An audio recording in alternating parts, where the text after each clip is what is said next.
Right on. Well, here we go. We're going to start off today, like I said, with helium shortage. Helium shortage. Yes. I should actually pitch up our voices a couple notches. Yeah, I was just going to say.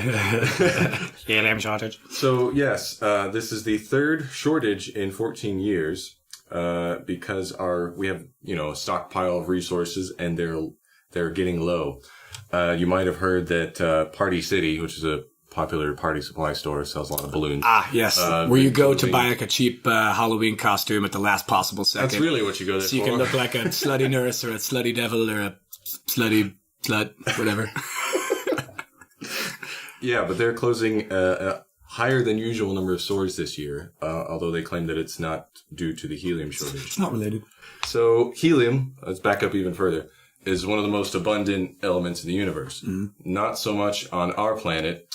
As you know, it's lighter than air, so it's useful for a lot of things, not just blowing up your balloons and talking funny, but for science, medicine, welding, making semiconductors. Mm-hmm. It's used a lot in MRIs. That's one of the most prominent uses of it. Oh, weird. Because it's especially useful in its liquid form because it has such a low temperature, like just above absolute zero. Ah. So. What is absolute zero, by the way? The lowest. That's where isn't it like hypothetical, right? Technically, because they haven't reached it, but it's when it gets hypothetically so cold that the electrons literally stop moving and then suck back into the nucleus because now there's no centrifugal that's exactly force. What they use it for is because it's just super conductive. Of course, if it's super cold, such a low temperature, right? Yeah. Because heat is electricity's like kryptonite, I guess, right? In order to be conductive. As that's what we all learned in electrical school, right, fellas? More or less. We get it by digging it out of the ground, the same way we get like our liquid natural gas. Does it come out in liquid form, or does it come out in... that's the thing, is like, that's what makes it a little bit complicated. To extract? No, not to we extract it, but at the same time we're trying to get these different gases because they have different uses or temperature.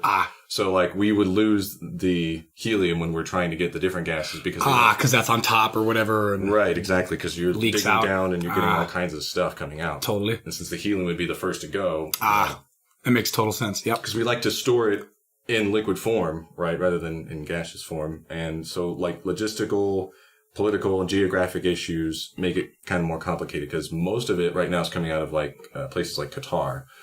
Which, super friendly area. Right. So it's a little difficult. Like these issues make it a little bit harder to keep such a big stockpile of it. Okay. So the answer really is to recycle it. Of course. After they've been used, they can use compressors to recapture keep most whatever of we it. can. Right. Yeah. By doing different extraction processes and processing the other gases that we're extracting, we can hopefully eradicate that problem eventually. Now by recycling it, does that interfere with the integrity of the helium? Is there does it half-life? That's a good question. I suppose it would depend on the application you used it for, but I mean, as far as like most scientific applications, as long as they can bring it back to the same temperature, I suppose, because helium would be separating itself. It wouldn't be like contaminated in any way by whatever else you're operating with. So in theory, it would. So after I talk funny at like a party, I blow it back into the balloon, like tie it up, mail it off to whoever, and then carrier pigeon. See, way more green. Well, what would be the other possibility, Marcus, if we can't maybe, for instance, recycle enough of it? We could synthesize it, perhaps. I was going to say, lab create some kind of some new elements, some weird alchemy, witchcraft. Reach for the stars.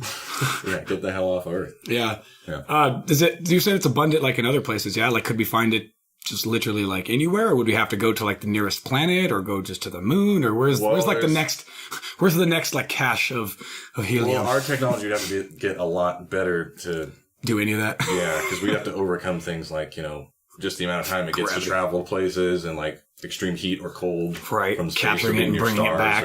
That sounds like a nightmare. I'm not an astrophysicist, but I assume there's probably other liar. There's other planets with different kind of atmospheres. You told me when we first started dating. No, I'm just kidding. Right on. Well, what will happen if the world runs out of helium? Is that like why should I care, Marcus? Because we use it how for are all the... people going to know that it's your house that has the birthday party if you can't put the balloons on your mailbox? And then the kid's going to be all upset because nobody came. That's true. The clown's not going to be able to find his way in. Good call. Chaos will happen. And Ben Shapiro needs to stop hogging it.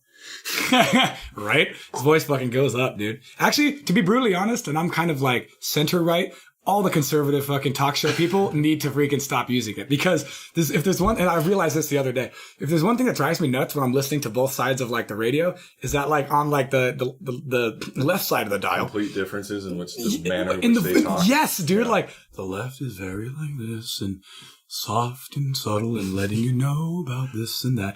And the right is just like, and then this fucking thing, and then the voice gets higher and higher, and it's like, oh my God. And it's just like, dude, I get it. You're excited, bro. I'm excited too, but not, maybe not that excited. You know what I mean? And it's actually gets fucking annoying. Like, like I know I've sent you a couple of videos before or whatever. I'm just like, hey, if you can get past this guy's like super annoying nasally whatever voice, he's got some good points. Like just try to listen or whatever. Just mute it, put the subtitles on, whatever. Like, you hear that, conservatives? Give back all the helium. We're in a shortage.